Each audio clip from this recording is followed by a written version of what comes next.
Love in Black tells the story of a mysterious woman.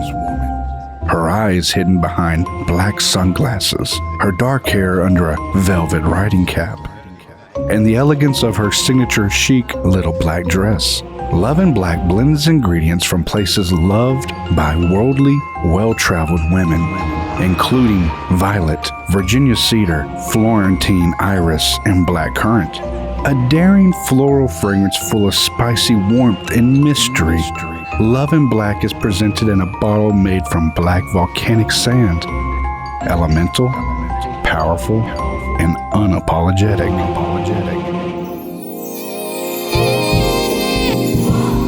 Hello, ladies. Get the fuck away from me, you creep. Hello, everybody. Welcome to a brand new episode of the Cologne podcast. It's Ladies Night. That's right. I'm Mike. And I'm Ryan. And we're just two best friends giving you our uneducated opinion on the beautiful world of fragrances. That's right. And today it's special because I threw down the gauntlet last week. I said, hey, we're going to do a ladies episode. For once, we're going to review a female fragrance because, why not? Why not, Ryan? So here we are today with a female fragrance. So for all you 11% of you out there, and whatever men want to be interested in this, here it is. I think the men should stick around. I do, and I'll tell you why. Because sometimes you want your lady to smell like something, not smell good. She always smells good. Not only that, but this female fragrance is very wearable for men. It's kind of like pantyhose. Yes. Totally, right? Everybody does that. Let me give you a fragrance review from Fragrantica and a beautiful person named Habanita. Okay. Habanita says, another try with Creed, and again, I found it disappointing. Yes, the violet and iris come out strong, but there are many scents like that out there that do not cost a fortune. Also, I found this one very unpleasant and even stinky. So did my friend. Okay, there you go. There's Habitat for you. Habanita. Oh, Habanita. There you go. I kind of like that name. I don't. It's like I feel like you're pronouncing it wrong. I don't think it's. No, I think that's how it's pronounced. Okay, well, there you go. I will have to say there is always some bit of disappointment with Creed. There's always like a love and a hate with this brand for me. But this fragrance is one, well, I can't really say too much. We've smelled it before. Yeah, and we'll get into the story. There's stories behind this fragrance, and the reason why we chose it as our first female fragrance we're going to cover. But before we get into those long-winded and probably boring stories, we've got to do our one-night stand review, Ryan. That's right. Of Zaharoff's signature Pour Homme. By... Oh, yeah. Hit it, Todd. Hit it, Todd. Yeah. One night stand review. Well, Mike, after sleeping in the house of Zaharoff. Yes, the world of Zaharoff. The world of Zaharoff. What do you have to say about Signature Pour Homme? Because I felt like you were pretty positive about it when we were reviewing it. I loved it. Okay. I think it's got a lot of longevity. I think it's strong enough to like project out, but it's not like overbearing. Now, in the heat, it was kicking off strong. Yeah. After the episode, we went outside and it's, Texas, so it's always hot. You can't get away from it. Every day, yeah. I could smell, it was instantly waking up on my skin. Yeah, I said it last episode and I will say it again. It's not generic, but it smells familiar. Yeah, I agree with that. It doesn't smell like, oh, this smells like everything else. Yeah. But there's a familiarity to it that I think kind of harkens to a lot of these designer fragrances. Yeah. So I think it's a safe bet. And the price on it, $155, right? For 120 mil? Yeah, you actually bring up a good point because I was just about to say, for me, the familiarity, is that the word? Sure. is that it does smell very similar to what I remember of Van Cleef's Czar. Again, not aficionados, but, growing up in the 80s and 90s, that was a fragrance that was popular. And I didn't even know it was a Van Cleef thing. I just remember the name Czar. And also, I kind of misspoke last time, too. I said, oh, that green... What a shocker, Ryan. That green marble bottle. It's actually the box that kind of has this green marble-ish look. I don't know. Okay. But then it's just an ugly green bottle. But long story short, it does smell like that. And so it does bring a lot of good memories back to me. And the price is good, especially considering that you can find an original bottle of Czar brand new. Some people have held held on to them, but they cost almost $400. Wow. Yeah. So to be able to get it for 150 something bucks, that's a pretty good deal. Yeah, I think it's a good buy, honestly. Yeah. I think you should definitely sample it, sweet listener. Yeah. Ladies out there listening, Yes. if you're going to buy it for your loved one, sample it first or have them sample it. I think it is a mass appealing sort of a fragrance. So if you end up liking it, man, that big old bottle for $155 for more of a niche fragrance with some designer appeal, it's a good move. I wanted to not like it. But I loved it. And I wanted to love it. And I was like, oh, I like it. I wasn't like over the top with it, but yeah, I will say it is a pretty good fragrance. And I will say this, if you are going to sample it, call it a shameless plug, but go to myfragrancesamples.com. And the reason why is because we did get samples directly from Zaharoff, which they were nicely done, but they're so small and they're the kind that you got to pour. And I don't like that. So if I had to do it all over again, I would have probably just gotten it from myfragrancesamples.com. And that way it would be a bigger decant of it, but also with an atomizer. Yeah. And when I say these things are small that came from there, they were small. That was my biggest complaint actually last episode. Yeah. I said my biggest complaint is that the sample sizes are comically small. Tiny, maybe just one wear, if that you would get. I don't think it's one wear even for one person. Plus, you still got to have your own atomizer to put it in. Once again, being let down. Anytime we stray from the path of myfragrancesamples.com, we always come back with our head in our hands. Tail tucked between our legs. That's right. Saying, Papa, please take us back. Like the prodigal son of perfumery. All right. Well, there you go. There's our one night stand review of Signature Pour Homme by Zaharoff. Yep. Now let's get into our scent of the day, Ryan. Which is? Love and Black by Creed. Let's do it. Whoever wants to go first on this one. Looks like you want to go first. All right, ladies. This is what you asked for. We're giving it to you. I noticed you had to buy a new little thing of it. Yeah. You had given me your sample of it, but I've been wearing it. Man, this thing. Okay, first off, this is probably the loudest Creed fragrance I can think of personally that we've smelled. Yeah. It is loud. I'm going to go ahead and just give the story, and then we'll break down what this smells like. Go ahead. So Ryan and I, we're out shopping for fragrances for the ladies in our lives. Yeah. And it turns into us shopping for fragrances for ourselves. As anything would happen. Yeah, exactly. Typical men. Yeah. So then we're like, man, we used to do a podcast. Let's do a podcast again. So, of course, our first episode, we go, well, the one and only niche fragrance that we know is Creed Aventus. So we've got to do episode 1 with Creed. Mm-hmm. So you go to the Creed boutique, and the only way you can get a sample is in the 3-pack customizable sample set. Yeah. And you can't pick like 3 Aventus. You can only do one. You have to fill it with a different fragrance each slot. Yeah. So you do Aventus, you do this one, and then what was the other one you did? It was, oh my God. No, it was Vetiver. Oh, original Vetiver. Original Vetiver, yeah. Or something like that. Okay. Well, this was one of them, and we didn't know anything about it. So when we ordered it, or when you ordered it, and it came in, we thought it was a men's fragrance. Yes. So we spray it, and I immediately fall in love. Yeah. And I said, here's what it reminds me of. It reminds me of like a light gray leather glove reaching into salted popcorn.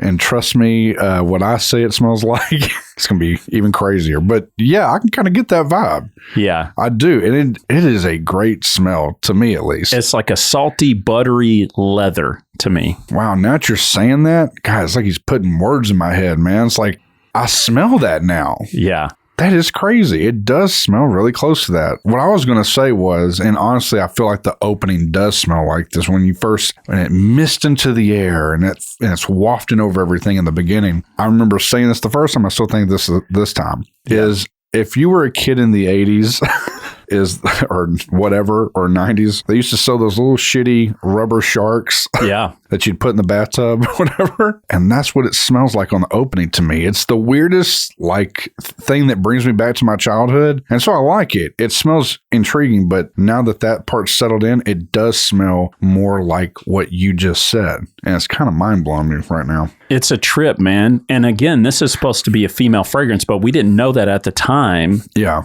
And we're like, holy hell, this smells great. I'll wear this every day. I would totally wear this.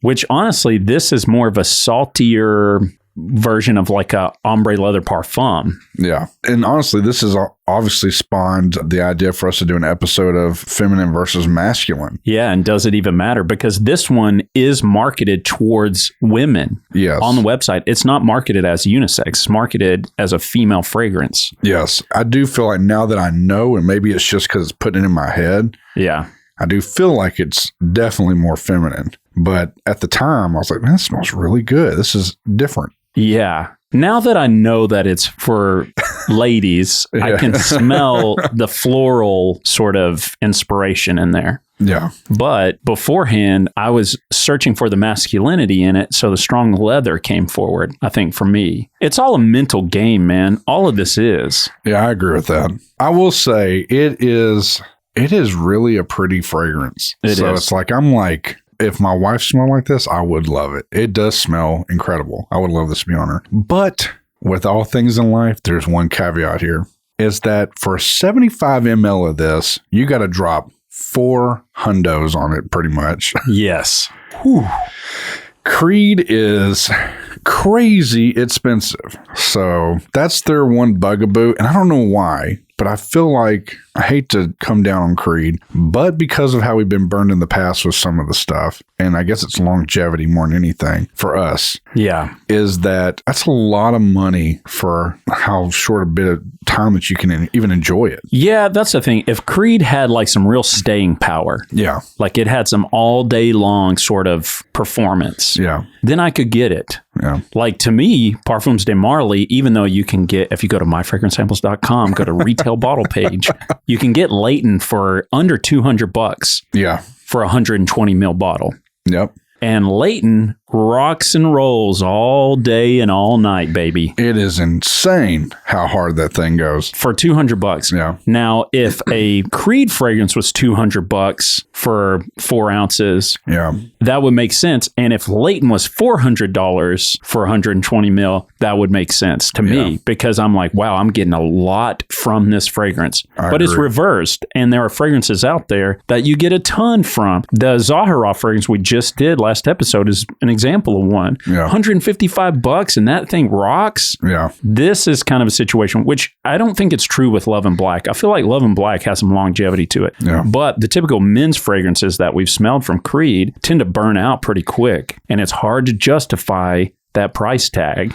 Yeah. And I will say though, with that price tag, that is one of the sexiest bottles I've seen. The Love and Black one. Yes. It is sharp looking. It almost looks masculine to me, at least. It looks sick. Made from black volcanic sand. Is that what it said? Yeah. That's pretty intense. Yeah. It is pretty intense, man. It looks badass. So. And I think I was reading it's inspired by Jackie Kennedy. You did read that. Yeah. What were they saying? Just the person in general? Or do they have a story behind it? I guess so, which it reminds me of a Mad Men episode. Do you remember that? Where I think they were trying to sell bras and they had a black bra and a white bra.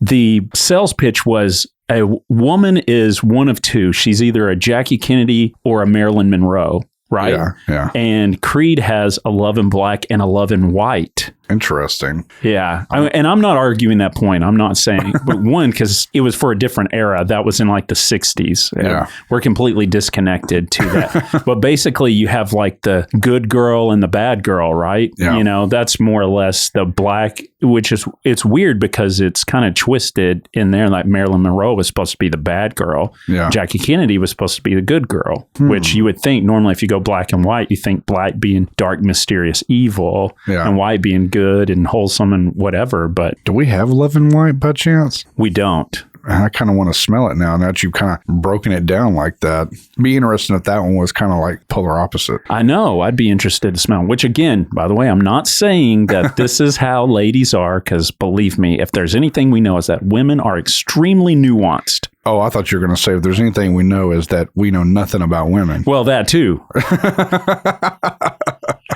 So we're not trying to pigeonhole anybody here. I'm just saying this is marketing speak from back in the day. And I'm just curious if Love and White would be inspired by Marilyn Monroe. That'd be kind of cool, man. Let's take a look. He's scouring the internet, digging deep into creedboutique.com to see if it's inspired by Marilyn Monroe. He's like, nope, it's Walter Matthau. No, not at all. It says Love and White's an oriental floral female fragrance inspired by a love of sailing. Okay, well, that was anticlimactic. Well, Todd, you can decide whether or not to leave that in there, but do leave this in there, though, Todd. Let's get to it. Who do you think is wearing this? I think I'm going to go against what they were saying with the Jackie Kennedy thing. Okay. Which I don't know much about Jackie Kennedy, but let me tell you what I think it is. Go ahead. Take us back. I'm going to take you to Dream World. Oh, it's happening. The sun's setting. She pulls out that black dress, beautifully fit, and she's going to go out on a date. With who? With the man of her dreams. She's got a little bit of attitude.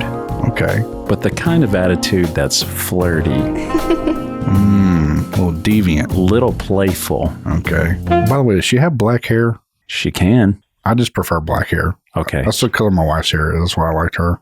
Yeah, okay, right. She's got black hair. Thank you. But she's got bright red lips. I don't know where I'm going with this, but basically, she's a sassy chick. I can vibe that with this scent. I agree. I do feel like you bring the sass when you got this.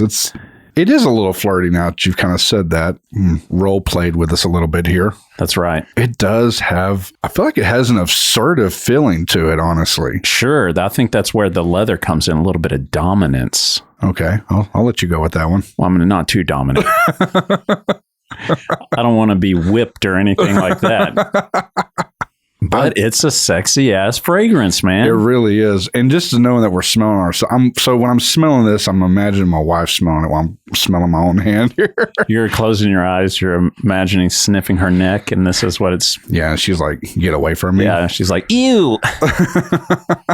To me, because it feels masculine with that kind of leather vibe. Yeah. There's something naughty about it's just like a woman who wears like ombre leather or something like that. Yeah. There's like a little naughtiness to it.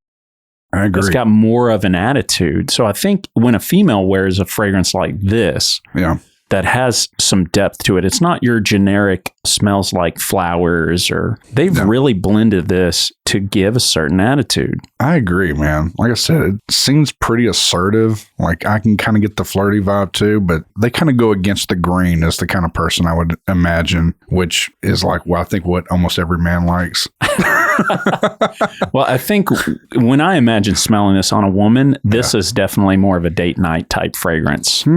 I don't know. It's very thick. It is, but I almost feel like, man, it's like they don't do this shit so together. I almost feel like it could be daytime too. Like, yeah, but more of what I mean is when they're wearing this, they're calling attention to themselves. Yeah. Almost like a romantic attention. Yeah, I can get that. I was feeling more in the vein of, because I'm saying assertive, I keep saying that and thinking that. I keep thinking like they're a lawyer. Somebody who's got their, I don't want to say got their shit together, but, somebody who almost doesn't need anybody. They're not like that kind of person. Maybe I'm going too far with that thought, but you know what I mean? Like they're just like, they're on a mission every day. Like it smells really good and you want to smell that. It is a little bit of flirtiness to it, but it's like also just like they've got more important shit to do than have to deal with your ass. Yeah. Meander around with me. Exactly. Right. Or any other male. It smells fucking boss to me is what I'm really trying to say. Yeah. I love it. I love that it isn't too sweet. It isn't. And it is floral. It's like leather floral. Yeah. Because when I was looking at the notes, it is like a bunch of floral shit. Sure. Which I would not be able to break down any of them. But to me, it just smells flowery and like that leather you're explaining, like the gray leather glove reaching in somewhere. Yeah. It feels proper. Yeah. It feels like, if you were to fantasize about a teacher is going to slap your hand with a ruler or something like that. I could vibe that. Okay. Are you going to skip it? Sample it. Or buy it? What are you going to do, Mike? I'm definitely not going to buy it for $3.90. Yeah. I mean, it is sexy, and I'm also not a lady, so I really don't need a large amount of this. Yeah, I agree. But if I were a woman, I would definitely buy at least a decant. Yeah. I will say, for everybody out there listening, because of the price point, obviously, sample it. Okay. And you can go to creedboutique.com. You can do their customizable sample and get probably whatever. I think it's like $33 for 3. What size are the samples? 1.5 mil. I'm pretty So they're kind of small, but they do come with the atomizer. You can get 3 different of your choice. Love and Black would need to be one of them. Maybe find another couple of fragrances you want to smell. Yeah. Here's what you should get. Love and Black. Yes. Love and White. Yes. And maybe a Ventus for her. I would love to smell both those. We need to do that. We do need to do that. And I will say this to anybody listening as well, or to any of the female listeners, since this is more towards you guys, is when you do order the first time through creedboutique.com, one thing that I must commend them on, and I think we did when we did Ventus, because this is part of that pack when I ordered it, right, is they send you a nice handwritten note from somebody there working. Right. And they're like there to help you. Hey, after you smell these for a couple of weeks, let us know. But it was a really well thought out little letter. I was pretty impressed with it. It was real. It wasn't just like printed to look like it was written. It was for real written. Yeah, we did the thing where you lick your finger and then drag it across and like moves the ink around and all that. Yeah. I was pretty impressed with that. And I've gotten stuff from them too. And the first one I got, handwritten letter as well. It's pretty awesome. So they're good in that realm. This is definitely a more luxury experience. Exactly. And maybe that's why they demand such a high price too. And, we've never held an actual bottle of anything from them. I have. Oh, really? Yeah. How was it? It was a nice bottle. I mean, people bitch about the caps on the Aventus bottles and stuff like that. I saw it because I went to Neiman's and they have like a Creed counter there. Yeah. So I got to kind of eyeball some of the bottles and stuff. Lucky man. I guess. I mean, it still didn't sell me on it because at that price, it's still got to do something more for me. I agree. That's some upper deck pricing. I agree. Well, okay, ladies and gentlemen. If you enjoyed today's episode, especially the women out there, you need to write us. Let us know at thecolognepodcast@gmail.com and express to us if we should do more of these. I think we should because I know there's some Raja Dove shit I want to talk about. Oh, yeah. Just lace him up tight on those episodes because he's got some shit. He's ready. I think originally you wanted to do a Raja Dove first. I did. I beat you to the punch. No, that's fine. This is a good one because that's a good story as far as when we started. But when we do Raja Doves, I think we do the pack, the whole thing that we did. Wow. You want to dip into all of them, huh? Yeah, maybe do a on the house type episode to where it's like we kind of talk. I don't know. Maybe not because there is a lot we could keep coming back to it though. So whatever. But anyway, we love you. No. Oh. The other thing you can do though that we really want more than anything, even more than actual dinero in our hands. Robert De Niro. We would love for you to share the podcast. That's right. Guys, if you're listening, all 89% of you, share this with the female in your life. Exactly. And it's a good way to start. And all you ladies, all 11% of you, share this with your man in your life. Let them know, hey, I'm thinking about getting some of these. Probably not do that. Just get it first. And then if he's like, what the hell? Then you send him this. Yeah. Hey, Myke and Ryan, couple of dumb idiots from Texas. 2 dudes. Maybe they can convince you. But yeah, so make sure to share a podcast. Also make sure to follow us on your favorite streaming platform. And until next time, spray it up, y'all.